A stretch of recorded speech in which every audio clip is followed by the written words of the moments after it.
ஸ்ரீவைகுண்ட சட்டமன்ற உறுப்பினரான சமூக ஆர்வலர் அன்னை வி.ஜி. சரவணன் எம்.எல்.ஏ. அவர்கள் கடந்த 5 ஆண்டுகளுக்கு மேலாக ஸ்ரீவைகுண்ட தொகுதி மற்றும் அதன் சுற்று வட்டார பகுதிகளில் உள்ள ஆதரவற்ற ஏழை எளியவர்களுக்கு இல்லம் தேடி மதிய உணவு மற்றும் இரவு உணவு திட்டத்தை ஏற்படுத்தி உணவு வழங்கி வருகிறார்.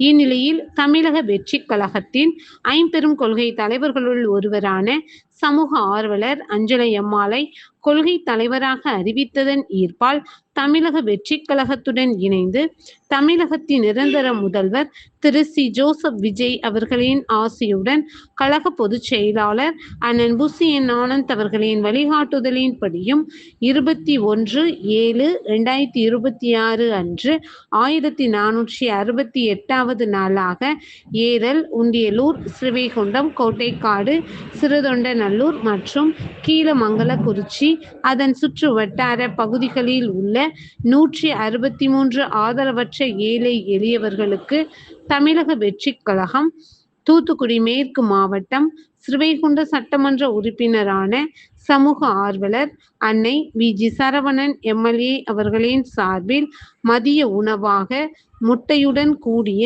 சாம்பார் சாப்பாடு வழங்கப்பட்டது.